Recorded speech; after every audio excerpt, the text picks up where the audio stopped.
Assalamualaikum warahmatullahi wabarakatuh. Assalatu wassalamu ala asyrofil anbiya'i wal mursalin Sayyidina Muhammadin wa ala alihi washabihi ajmain amma ba'du. Perkenalkan, nama saya Salsa Dewi Saputri dari kelas F NPM 215102075 dari Prodi Perbankan Syariah. Di sini saya akan memenuhi tugas PPI saya, yaitu ceramah. Baik, untuk kali ini saya akan membawakan ceramah yang berjudul Istiqomah. Hadirin kaum muslimin wal muslimat, tiada kata dan kalimat yang paling indah dan sempurna selain dari ungkapan rasa syukur kehadiran Allah Subhanahu wa taala. Alhamdulillahirabbil alamin atas curahan rahmat dan kasih sayangnya pada hari ini kita masih diberikan kesehatan, kesempatan dan keimanan yang masih tertancap kuat di dalam diri kita. Salam serta salam senantiasa terlimpahkan kepada Nabi junjungan kita yang telah membawa kita dari zaman jahiliyah ke tempat yang penuh dengan penerangan, yakni baginda besar kita Nabi Muhammad Sallallahu Alaihi Wasallam. Suatu umat yang kehilangan permata istiqomah akan kehilangan arah dan mudah dikalahkan oleh musuh-musuhnya. Karena dengan hilangnya istiqomah, moral akan rusak, perbuatan keji dan hina akan merajalela. Kerusakan akan menyebar dan kekacauan akan merata, dan umat akan dihantui oleh sifat hasad, dengki, dan perpecahan. Sebaliknya, istiqomah akan memberikan buah yang manis di tengah-tengah umat yang berpegangan teguh dengannya.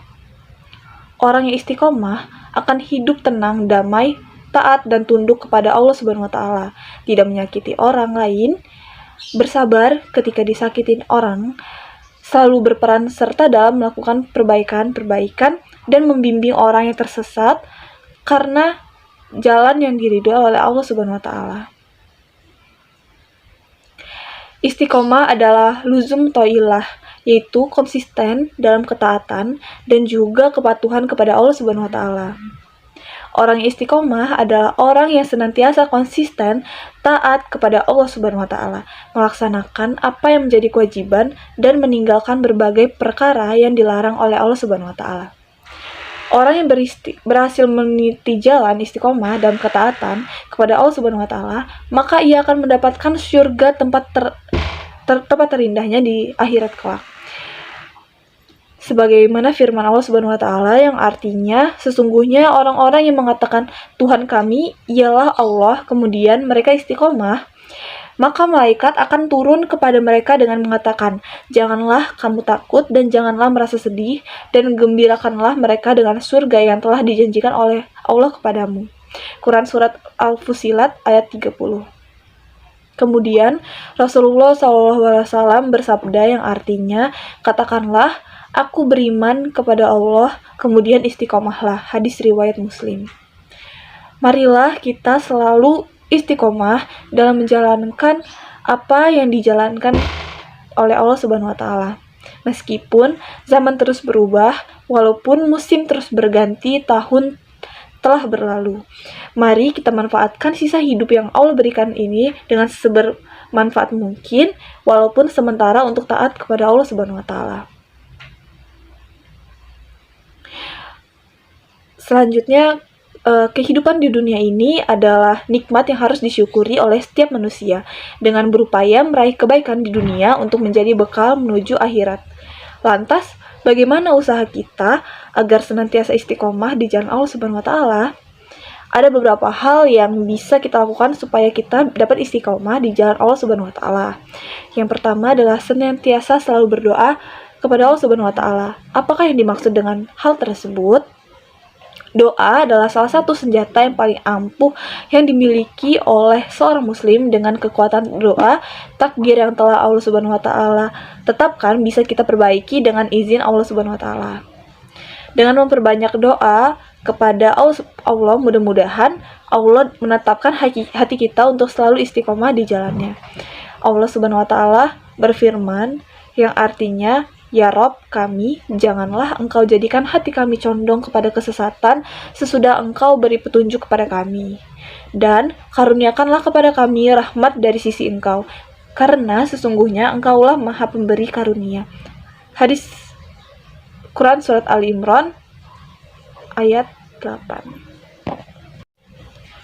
Yang artinya, Ya Rob kami, janganlah Engkau jadikan hati kami condong kepada kesesatan sesudah Engkau beri petunjuk kepada kami, dan karuniakanlah kepada kami rahmat dari sisi Engkau, karena sesungguhnya Engkaulah Maha Pemberi karunia. Quran Surat Ali Imran ayat 8. Alasan kita berdoa karena Allah yang memiliki hati manusia, Allah yang membolak-balikan hati kita. Dalam hadis Rasulullah SAW yang artinya sesungguhnya hati manusia seluruhnya di antara jari jemari Ar-Rahman seperti satu hati. Allah membolak-balikan sekehendaknya. Hadis riwayat Muslim nomor 2654. Yang kedua yaitu selalu berkumpul bersama dengan orang-orang soleh. Teman adalah orang yang memiliki pengaruh besar dalam hidup kita. Sebab kita lebih cenderung mengikuti apa yang dilakukan oleh teman kita. Jika kita selalu berbuat keburukan, maka cepat atau lambat kita akan terbawa arus keburukannya. Namun, apabila sebaiknya, jika kita berteman dengan orang-orang yang berbuat kebaikan, maka secara otomatis kita pun akan terpengaruh juga. Dari Abu Musa radhiyallahu anhu, Rasulullah SAW bersabda, yang artinya, seseorang yang duduk atau berteman dengan orang soleh dan orang yang jelek adalah bagian berteman dengan pemilik minyak mis atau pandai besi. Jika engkau tidak dihadiahkan minyak mis olehnya, engkau bisa membeli darinya atau minimal dapat baunya. Adapun berteman dengan pandai besi, jika engkau tidak mendapati badan atau pakaianmu hangus terbakar, minimal engkau dapat baunya yang tidak enak. Hadis riwayat Bukhari nomor 2101. Yang ketiga adalah perbanyak ilmu pengetahuan tentang agama. Ilmu adalah salah satu hal penting dalam mendekatkan diri kepada Allah Subhanahu wa taala. Seseorang beribadah kepada Allah tanpa disadari dengan ilmu pengetahuan maka tertolak. Begitupun pentingnya ilmu pengetahuan terhadap ibadah kepada Allah Subhanahu wa taala. Seseorang yang ingin istiqomah di jalan Allah Subhanahu wa taala sudah pasti harus memperbanyak ilmu pengetahuan dalam mengenal Allah Subhanahu wa taala, memahami sifatnya, dan memahami bagaimana cara mendekatkan diri kepada Allah Subhanahu wa taala.